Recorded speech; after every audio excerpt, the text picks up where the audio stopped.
Assalamualaikum warahmatullahi wabarakatuh.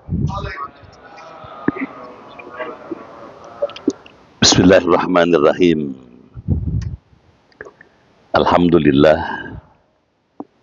alladzi 'allamal Qur'an khalaqal insana 'allamahul bayan.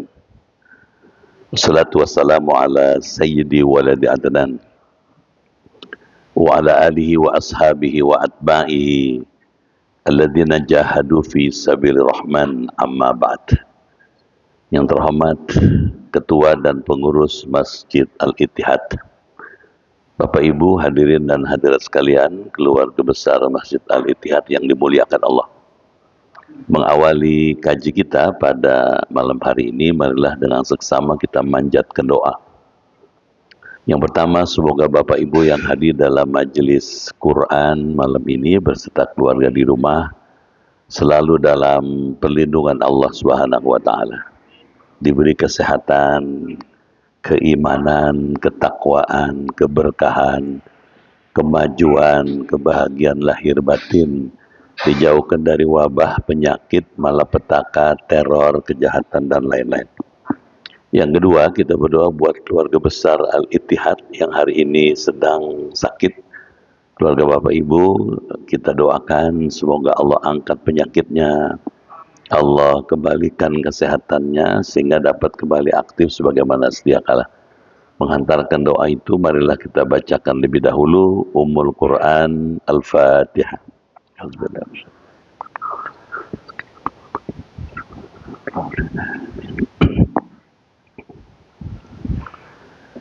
Bismillahirrahmanirrahim.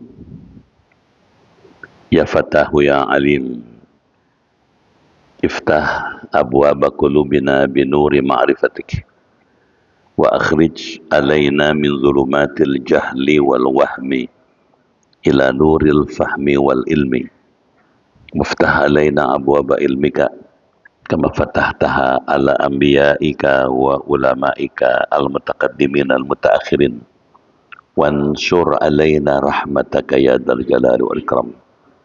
Allahumma sallimna wa sallim dinana wa sallim ahlana wa auladana wa dzurriyyatana wa sallim jama'atana wa bil khusus jama'ah Masjid Al-Ittihad min afatid dunya wal akhirah wa la taslub waqtan naza' imanana wa la tusallit alaina man la yakhafuka wa la yarhamuna warzuqna khairai dunya wal akhirah innaka ala kulli syai'in qadir. Allahumma inna nas'aluka shifaan ajilan wa sihatan taman lana wa la siyama jama'ah Masjid Al-Ittihad. Ishfi'na ya syafi, ishfi'hum ya syafi, anta syafi la shifa'a illa shifa'uka ya Allah, shifa'an la yugadiru saqaman.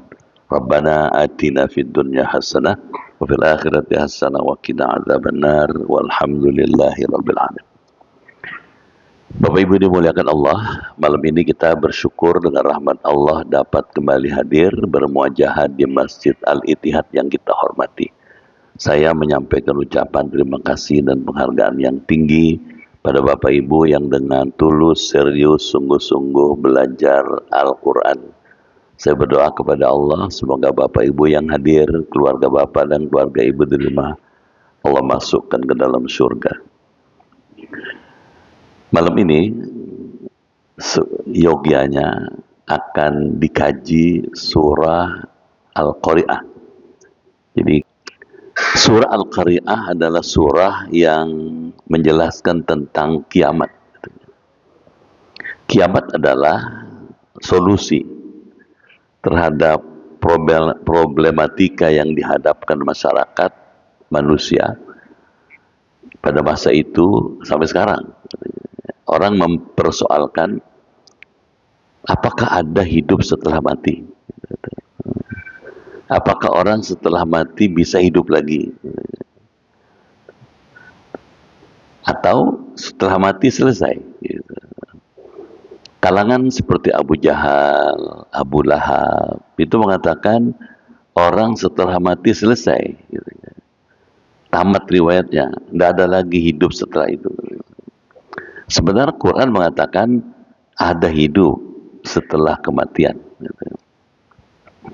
Nah, hidup setelah kematian ditandai dengan satu kondisi sebut kiamah. Kiamat ini Allah menyebut dalam banyak ayat dengan sebutan yang berbeda-beda. Salah satunya Allah menyebutkan Al-Qari'ah. Yang kedua, Allah menyebutkan Al-Ghasyiyah. Yang ketiga, Allah menyebutkan Az-Zalzalah. Yang keempat, Allah menyebutkan As-Sa'ah. Yang kelima, Allah menyebutkan Yaumuddin. Dan masih banyak ayat lain. Apa artinya? Penyebutan kiamat dengan sebutan yang beragam itu menunjukkan kiamat itu punya tampilan yang beragam. Nah, kiamat dalam arti Al-Qari'ah artinya sesuatu yang sangat keras dan mengetuk hati manusia, menyebabkan orang menjadi gentar, katanya. Dahsyat sekali. Al-Qari'ah. Nah, pembicaraan tentang soal Qari'ah ini kalau ditinjau dari sudut akidah, dia membicarakan akidah ruhiyah. Akidah yang membicarakan tentang sesuatu yang bersifat spiritual. Kiamat, akhirat, gitu ya. Nah,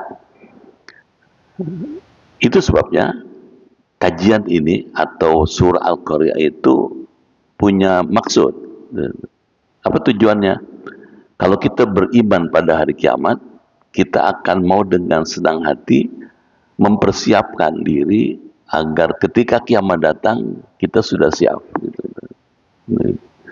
Bapak mau sholat, ibu mau ibadah, karena kita percaya bahwa ada hidup setelah mati.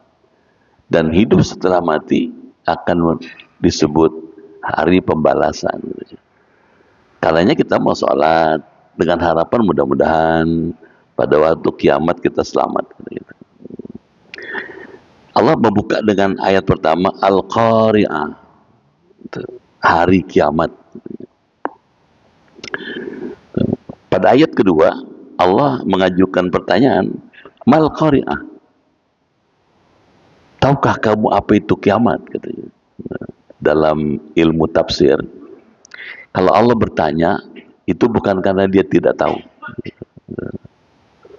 Kalau Allah bertanya, punya makna. Satu, istifham takriri, pertanyaan yang menegaskan. Jadi di balik pertanyaan itu ada ketegasan. Misalnya, contoh pola bertanya semacam ini, kalau Bapak buka surat Al-A'raf 172, Allah bertanya pada ruh manusia, Alastu birabbikum, bukankah saya Tuhan kamu? Itu nanya bukan karena minta dijawab, bukan karena dia tidak tahu. Nanya tapi menegaskan, saya ini Tuhan kamu. Sama. Al-Qari'ah, hari kiamat. Mal Qari'ah, apa itu kiamat? Allah minta perhatian kita bahwa kiamat itu sesuatu yang penting. Pada ayat ketiga, wa ma adraka mal qari'ah, tahukah kamu apa itu kiamat? Kalau Bapak bandingkan dengan ayat lain, kalau ada ayat dibuka dengan kata-kata wa ma adraka, maka yang ditanya itu sesuatu yang langka. Langka itu scarce. Sesuatu yang langka, mahal. Kenapa? Cuma sekali itu. Tahukah kamu apa itu kiamat? Katanya. Pola seperti ini Allah tampilkan dalam ayat lain. Inna anzalnahu fi lailatul qadar. Wa ma adraka ma lailatul qadar. Ada kan? Sesungguhnya kami turunkan Quran itu pada malam yang penuh dengan kemuliaan. Wa ma adraka ma lailatul qadar. Tahukah kamu apa itu Lailatul Qadar? Lailatul Qadar cuma sekali dalam setahun. Kiamat juga cuma sekali dalam sepanjang hidup manusia. Artinya Pertanyaan ini menggugah kita untuk coba perhatikan pentingnya mempersiapkan diri menghadapi kiamat. Nah, Allah nanya, Allah jawab sendiri. Gitu. Pada ayat keempat, yauma yakunun nasu kal farashil mabthus. Pada hari itu kata Allah, yakunun nas, manusia katanya, kal farashil mabthus, seperti laron yang bertebaran. Bapak masih ingat laron ya? Kalau dulu kalau ada hujan, terus di sekitar lampu itu ada laronnya gitu. Lah, nanti manusia kayak gitu katanya. Lari sana, lari sini, lari sana. Kenapa lari? Karena pada hari itu Allah guncangkan bumi sekuat-kuatnya. Idza zulzilatil ardu zilzalah. Kalau pakai bahasa Kemanggisan, bumi diorak-orak. Bapak bisa bayangin, bumi yang segitu besar digoyangkan sekuat-kuatnya. Bumi terbelah. Dari balik bumi keluar api. Gunung meletus. Dari laut tumpah ke darat airnya. Kayak apa dahsyatnya. Maka orang berlarian, lari ke sana, lari ke sini, ke utara, selatan, barat, timur. Kal farashil mabthus, persis kayak laron yang berterbangan. Bukan cuma itu kata Allah, wa takunul jibal kal ihnal manfush. Gunung yang kita lihat ada yang 3000 meter tingginya, ada yang 22 meter, ada yang 1000 meter gitu. Nanti Anda akan lihat gunung itu katanya kal ihnal manfush, seperti bulu yang dihambur-hamburkan. Kita masih ingat barangkali dulu masih TK. Kadang-kadang suka ada bulu ayam yang halus, itu ditiup. Kayak gitu. Gunung yang tingginya 3.500 meter, yang 4.000 meter, ditiup kayak begitu. Kayak apa tuh? Dahsyatnya kiamat.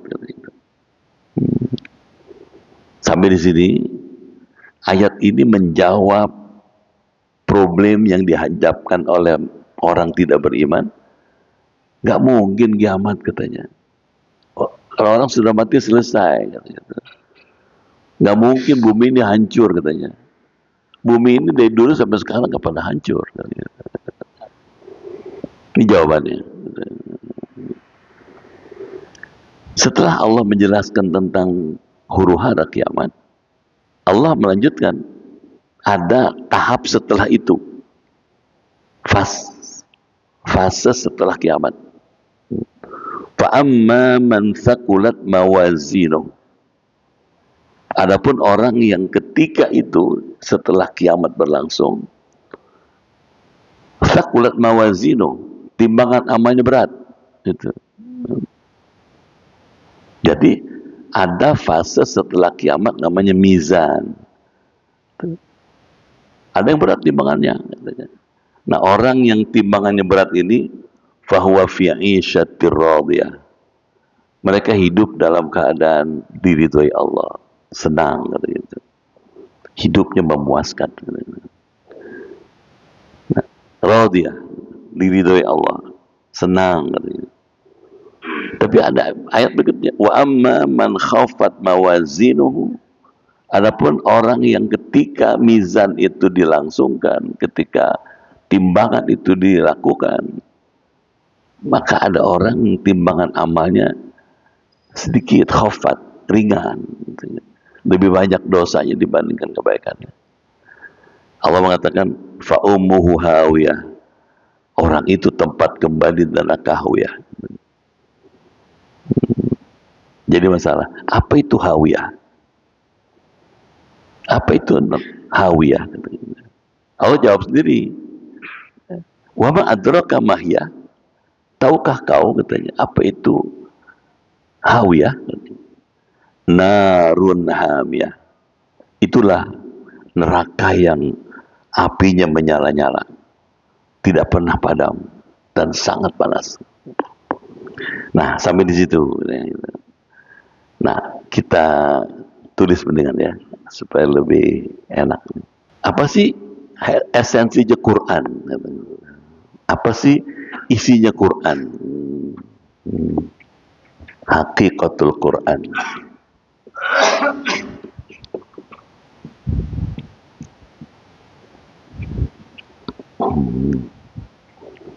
Esensi Al-Quran.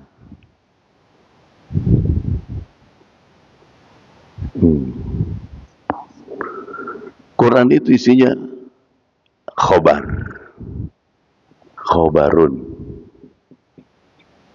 Dia berisi informasi. Dia berisi informasi yang sakral,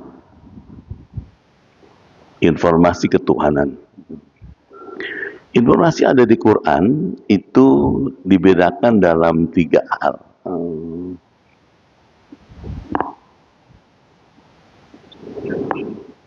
Ada informasi yang bersifat masa lalu, fil madhi, atau informasi yang bersifat historik, sejarah. Apa misalnya Nabi Nuh, Nabi Adam, Nabi Ibrahim, Nabi Musa, Nabi Isa, Nabi Daud, Nabi Sulaiman dengan umatnya. Itu hal-hal yang bersifat fil madhi, bersifat sejarah gitu, sudah lalu gitu. Tapi ada informasi dalam Quran soal-soal yang fil waqi', yang bersifat kontemporer. Sekarang, yang sekarang sedang bergantung, sekarang sedang terjadi gitu. Apa jawabnya? Soal Fatihah. Tapi ada informasi Quran yang tidak dimiliki kitab-kitab yang lain, fil mustaqbal.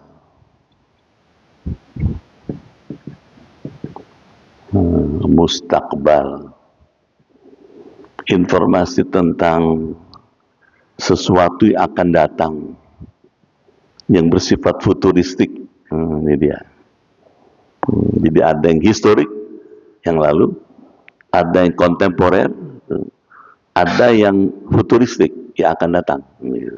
Nah, bagaimana mempelajari informasi Quran yang bersifat historik, kontemporer, dan futuristik?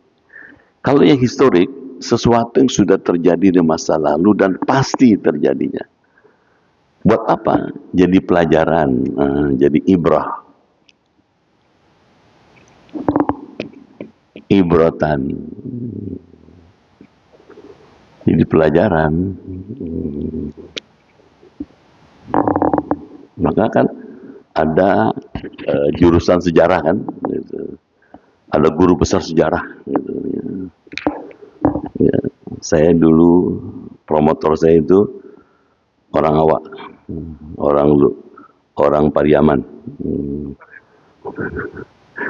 ya, namanya Profesor Ajumazi Arzra, gitu. Ya, orang Lubu Aluang, gitu. Dia ahli sejarah tuh. Gitu. Kita tanya, buat apa sih belajar sejarah?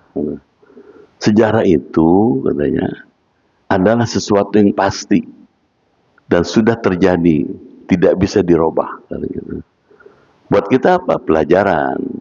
Gitu. Jadi pelajaran katanya. Sudah pernah terjadi, faktanya begini. Gitu. Kalau informasi yang bersifat kontemporer yang sekarang, gitu, ini dihadapi atau dipahami dengan sikap, gitu. Sikapnya kita adalah untuk melakukan al-amal, nah, melakukan action, aksi. Sekarang aksinya, gitu. Nah, sekarang ini nih, informasi Quran yang bersifat futuristik, sesuatu yang terjadi di masa depan. Gitu. Apa contohnya? Kiamat. Salah satunya kiamat.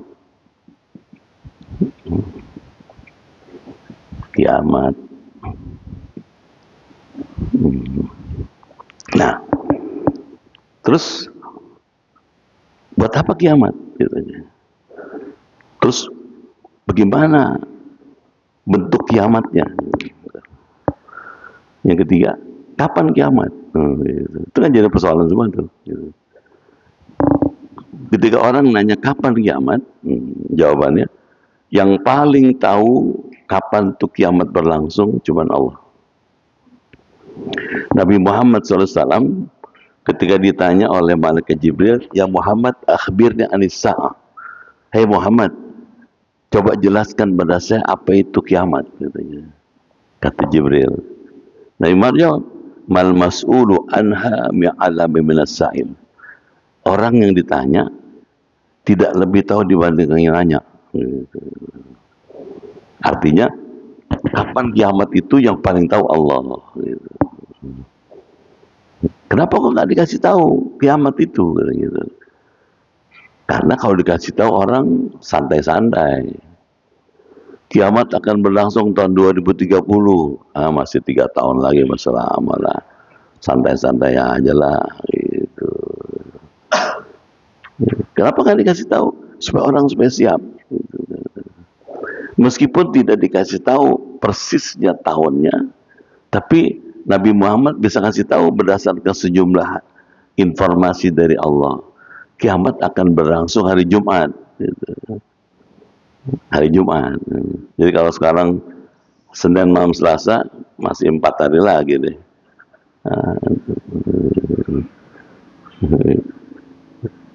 Nah, terus kayak apa kiamat? Gitu pertanyaannya kan. Ketika ditanya seperti apa kiamat itu, jawabannya nih, Al-Qari'ah. Hari kiamat. Mal-Qari'ah. Tahukah kamu apa itu kiamat? Wa ma adraka mal-Qari'ah. Sudah tahukah kamu apa itu hari kiamat? Jadi diulang 3 kali untuk menegaskan. Dalam ilmu tafsir mengatakan, kalau dalam satu surat ada ayat yang diulang sampai 2 atau 3 kali, menunjukkan informasi itu sabit, pasti. Jadi kiamat itu pasti. Pasti ini sabitun, pasti. Kayak apa pastinya kiamat gitu? Seperti apa pastinya kiamat itu? Dijawab oleh Allah sendiri. Yauma yakunun nasu kal farashil mabthus, katanya. Kiamat adalah hari di mana orang pada waktu itu bertebaran seperti laron. Manusia seperti laron. Saya nggak tahu bahasa Indonesia lain apa laron. Ya laron ya. Lari sana, lari sini. Kenapa lari? Takut, Pak. Jangankan kiamat beneran. Kita menghadapi gempa barang 2-3 menit aja udah lari orang keluar rumah. Gempa apa lindu? Lindu atau lino sama dia. Lini. Kal farasil mabthus, katanya. Seperti laron yang bertebaran. Wa takunul jibalu kal ihnal manfus. Gunung pada waktu itu, katanya, ya, gunung seperti bulu yang dihembuskan. Kalau gunung yang besar-besar itu seperti bulu, gimana kita? Gimana manusia? Nah, sampai di sini. 2 informasi ini sudah cukup untuk memastikan bahwa kiamat itu bukan ilusi. Kiamat itu adalah sesuatu yang realistik, yang pasti. Pertanyaannya, buat apa Allah ceritain kiamat? Buat apa ada kiamat? Kenapa mesti ada kiamat? Gitu. Jawabannya adalah adanya kiamat ini punya goal, punya tujuan. Tujuannya adalah agar orang beriman. Orang mau beriman. Beriman, kalau kita lihat hadisnya, iman itu ada 6. Masih ingat ya? Rukun iman ada 6. Kan begitu bukan? Iman pada Allah, iman pada malaikat, iman pada kitab-kitab, iman pada rasul-rasul, iman pada hari kiamat, iman kepada qada dan qadar. Kan begitu bukan? Nah, gitu. Nah, oleh Rasulullah, iman yang 6 cabang itu dipres, intinya cuma 2. Apa intinya? Iman billah wal yaumil akhir. Jadi rukun iman yang 6 itu kalau dipres, intinya cuma 2. Al-iman billah, iman pada Allah, dan iman pada hari kiamat. Kalau begitu, iman pada hari kiamat sesuatu yang strategis. Setelah iman kepada Allah. Setuju nggak? Iman pada Allah plus kiamat. Terus kenapa mesti iman pada hari kiamat? Iman pada hari kiamat karena konsekuensi logis dari iman pada Allah. Di mana konsekuensi logisnya? Allah punya sifat, salah satu sifat Allah yang wajib, kudrat, berkuasa dia. Dan kuasanya Allah tidak terhingga. Dia bisa berbuat apa yang oleh manusia dianggap tidak mungkin. Misal, kalau ada manusia lahir, ada bapak, ada ibunya, Allah bisa bikin orang bisa lahir nggak ada bapaknya. Bisa nggak? Bisa aja. Dia kuasa dia. Allah bisa bikin lahir orang nggak pakai ibu. Siti Hawa. Allah bisa bikin orang lahir nggak ada bapak, ada ibunya. Nabi Adam. Kalau begitu kan, dia berkuasa dia. Tuh. Maha kuasa, bisa mengadakan, bisa meniadakan, bisa mengadakan lagi. Gitu. Kalau begitu, adanya kiamat ini, iman pada hari kiamat adalah konsekuensi logis dari iman kepada Allah. Kalau Bapak percaya pada Allah, Bapak mesti percaya sama kiamat. Nah, Bapak Ibu dimuliakan Allah, kalau kita lihat ayat tadi, ternyata setelah Allah menjelaskan ciri kiamat dengan 2 gejala seperti ini, ternyata Allah masih bilang, فَأَمَّا مَنْ ثَقُلَتْ مَوَازِينُهُ فَهُوَ فِي عِيشَةٍ رَاضِيَةٍ. Adapun orang yang berat timbangan amalnya, mizan, فَهُوَ فِي عِيشَةٍ رَاضِيَةٍ. Dia dalam kehidupan yang diridhoi, senang. Kalau begitu, ada fase setelah kiamat. Nah, setelah kiamat ini berlangsung, ada fase lanjutan. Nah, ini yang bersifat simptomatik. Simptomatik. Ternyata ada lanjutannya nih. Setelah kiamat berlangsung, ada namanya mizan. Al-mizan.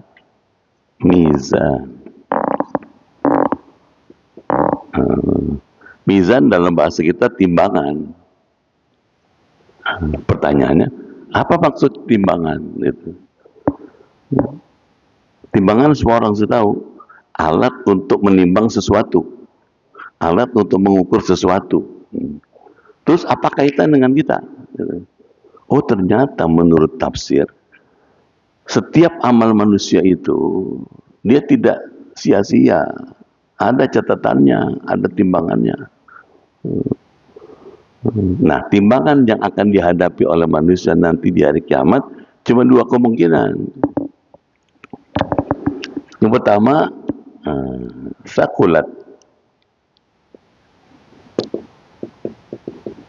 Sakulat. Sakulat itu berat. Ini pilihan pertama. Opsi pertama, berat timbangannya. Kalau orang berat timbangannya, fi isyatir radiyah, dia dalam keadaan diridhoi, radiyah, radiyatun, diridhoi oleh siapa? Oleh Allah. Gitu. Kalau orang hidupnya diridhoi Allah, disukai, disenangi, tempatnya bahagia. Di sini tempatnya.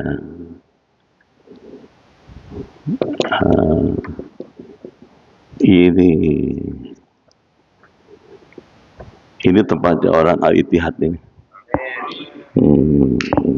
Sini kita. Gitu. Pertanyaannya, kenapa berat? Gitu. Sakulat. Oh, karena amal solehnya banyak. Tuh. Karena iman plus amal soleh. Dia disebut berat karena iman plus amal soleh. Sampai di sini ayat ini punya tipologi. Nah, tipologinya apa? Ayat yang mentarghib, mendorong, memotivasi. Kalau Anda kepengen timbangan Anda berat di hari kiamat, mumpung Anda hidup di dunia, baguskan iman, banyakin amal soleh. Setuju? Itu aja hidup. Gak banyak. Imannya kuat, amal solehnya bagus, banyak. Udah. Itu aja, gak banyak. Gak bertele-tele. Pertanyaannya, bagaimana supaya imannya kuat? Sehingga amal solehnya banyak. Ini masalah tuh kan. Karena kata Rasulullah, al-iman yazid wa yanqus. Iman itu bisa menebal, bisa menipis. Iman itu bisa bertambah, bisa berkurang. Nah, pertanyaan jadi muncul, bagaimana caranya menambah iman? Kata Nabi, al-imanu yazidu bi-ta'ah wa yanqusu bil ma'siyah.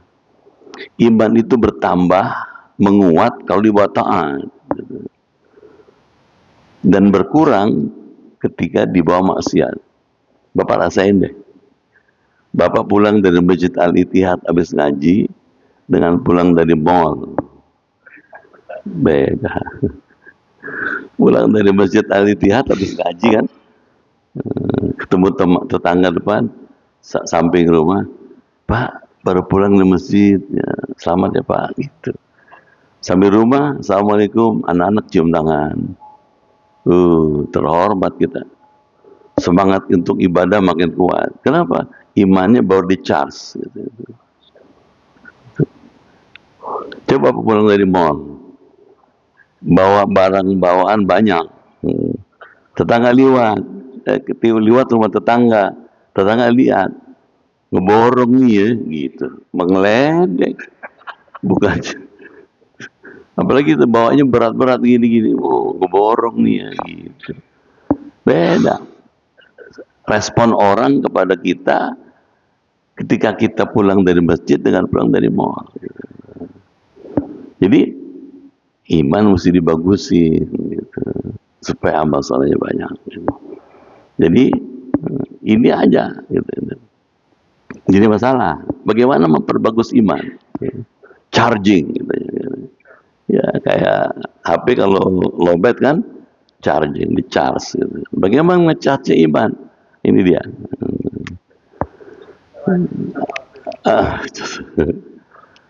Ini mesti dicas nih, gitu. Ya, para ahli kemudian mengatakan ngecharge iman satu, tilawah, baca Quran. Coba Bapak rasain. Bapak kalau habis baca Quran satu juz, lain, hatinya tenang, pikirannya juga tentrem, cara memandangnya juga nekter, hebat ya. tilawah, baca Quran, Pak. 1 juz itu 10 lembar. 10 lembar itu kalau dibaca, baca biasa aja, nggak pakai lagu, tajwidnya tetap makhrajnya 40 menit. 40 menit, 10 lembar. Kadang-kadang orang merasa berat, aduh 1 juz katanya. Ya. Padahal kadang-kadang kita suka kurang adil. Baca Quran 45 menit berat. Baca YouTube, TikTok 4,5 jam. Aduh. Nonton bola jam 2 dibelain. Sampai telat subuh. Coba. Ini fakta loh, Pak. Malah ada pejabat tinggi siapin katanya videotron yang gede gitu. Kita nonton di auditorium gitu. Malam itu nanti saya nginep di kantor. Ya Allah, undang semua eselon 1, eselon 2 boleh gitu. Siapin tempat tidur, ya tempat tidur gitu. Pas jam 2 bangun, pas subuh lagi ngantuk, lagi merem. Subuhnya 6 lewat. Ya Allah. Itu bukan orang sini, bukan. Tilawah, Pak. Ini besar sumbangsinya dalam nge-charge ini nih. Yang kedua, bagaimana supaya kita sini nih didoi gitu. Yang kedua, ini Pak. Tahajud. Tahajud. Sederhana, tapi perannya besar. Nabi Muhammad tuh kalau bangun tidur, sholat 13 rakaat. Bangun tidur 13. 2 rakaat sholat wudhu, 8 rakaat tahajud, 3 rakaat witir, 13. Selesai sholat 13 rakaat, Nabi istirahat gini. Dengan azan. Rumah Nabi sebelah masjid. Ini masjid sebelahnya rumah Nabi. Begitu dengan azan subuh, Nabi sholat qobliyah di rumah. Karena belum batal kan, cuman berbaring gini, nggak merem nggak. Udah qobliyah, Nabi zikir sebentar, nggak lama datang. Bilal itu yang azan itu, menjemput Rasulullah, meminta Nabi jadi imam.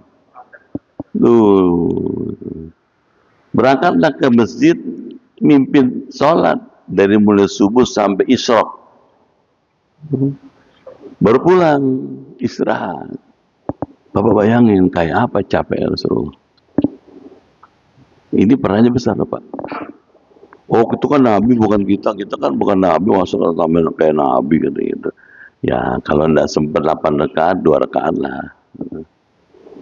Saran saya sih kalau sudah, maaf ya, sudah ada umur, kepala 6, kepala 7, udah Pak, Allah aja.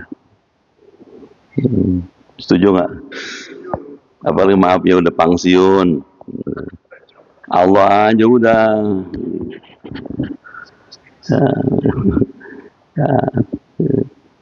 Jangan khawatir susah, jangan. Allah pasti Pak menjanjikan rezeki itu. Kata Al-Ghazali, kalau orang yang mau mengutamakan Allah, rezeki datang. Jadi kalau kita ngejar Allah, dunia ngikut.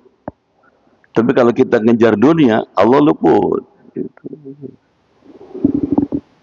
Jadi nih, yang ketiga, bagaimana nge-charge iman supaya amalnya bagus. Ketiga, ta'lim. Ini majelis ta'lim. Ta'lim nih Pak, kalau katakanlah seminggu sekali, katakanlah. Kalau kita hitung nggak berat. Ya kan? 1 minggu kan 7 hari. 1 hari 24 jam. Jadi Bapak seminggu dikasih nikmat Allah 7 kali 24 jam.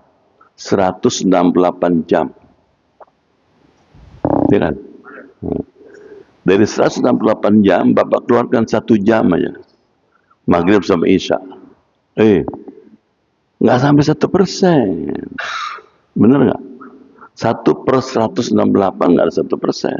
Tapi gara-gara mengeluarkan 1/168 hidup kita ini dalam seminggu, nilai amalnya nutup amal seminggu. Bapak duduk di sini sampai nanti Isya 1 jam lah, itu pahalanya sama dengan sholat 1000 rakaat. Bapak pernah sholat 1000 rakaat seminggu?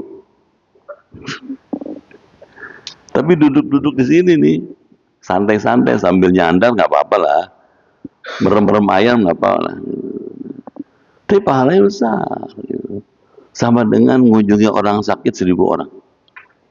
Kalau satu orang sakit kita bawa parcel 300.000 aja. Jadi Bapak duduk di Masjid Al-Ittihad 1 jam, itu sama dengan sedekah 300 juta, Pak. Benar nggak? 300.000 kali 1000, 300 juta. Jarang orang sedekah 300 juta. 300.000 aja jarang. Jadi kalau gitu gimana? Mahal. Nih, taklim ini Pak, kalau boleh disarankan, sesibuk apapun kita, diperlu ini ngaji. Buat apa? Menambah wawasan, menguatkan iman. Yang keempat, gitu, hidup sederhana. Sederhana itu nggak berlebih-lebihan. Gitu. Ada waktunya makan, ada waktunya istirahat. Ada waktunya makan, ada waktunya puasa. Itu penting Pak, seminggu 2 kali, Senin, Kamis, 13, 14, 15. Itu besar peranannya ke sini. Gitu. Ketika Bapak lapar, Bapak ingat Allah. Dan itu mahal. Gitu. Buat iman bagus, buat kesehatan bagus dong. Setuju nggak? Kalau rajin puasa kan kolesterol turun, asam urat turun, gula darah turun, bagus. Dan yang kelima, bagaimana chargingnya iman ini?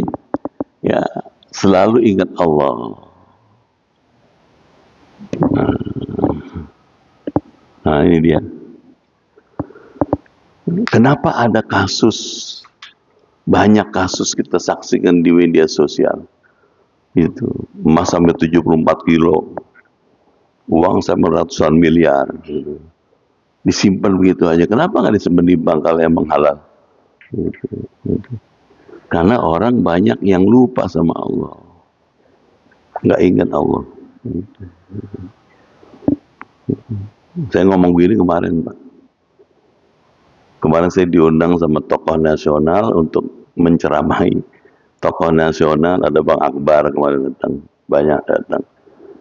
Ya, 80 tahun. Gitu. Waktu beliau cerita, selama beliau ini, apa resepnya? Saya tidak pernah tinggal tahajud. Coba. Gitu. 80 tahun masih hidup dan seger gitu. Masih energik. Kenapa? Nggak pernah tinggal tahajud. Amin. Mudah-mudahan kita gitu bisa ya. Nah, yang kedua, yang ringan. Kalau ringan apa? Banyak dosanya dibandingkan amal solehnya. Gitu. Kalau itu tempatnya di neraka. Kita nggak bicarakan lah ya. Yang kita bicarakan yang ini nih. Kita kesini aja lah. Setuju ya? Kita menuju surganya Allah. Bahkan kalau menurut ilmu tafsir, bukan cuma surga yang kita kejar, ketemu Allah, liqa Allah. Kalau masuk surga belum sohor, tapi ketemu yang punya surga, itulah sesuatu yang ideal. Amin. Mudah-mudahan ya. Selamat beramal soleh, selamat meningkatkan iman. Semoga kita ketemu Allah di surganya. Al-Fatihah. Bismillahirrahmanirrahim. Alhamdulillahi Rabbil Alamin. Hamdan kathiran tayyiban mubarakan fih. Hamdan yuafi ni'amahu yukafi'u mazidah. Ya Rabbana lakal hamdu wa lakas syukru kama yanbaghi li jalali wajhikal karim wa 'azimi sultanik. Allahumma inna nas'aluka imanan kamilan wa yaqinan sadiqan wa rizqan wasi'an wa qalban khashi'an wa lisanan dhakiran wa badanan sabiran wal afwa indal hisab wa najata minan nar. Allahumma akhtim lana bi husnil khatimah wa la takhtim alaina bi su'il khatimah. Rabbana atina fid dunya hasanah wa fil akhirati hasanah wa qina adzabannar. Walhamdulillahi rabbil alamin. Sekian, terima kasih, lebih kurang mohon maaf. Sampai jumpa lagi. Assalamualaikum warahmatullahi wabarakatuh.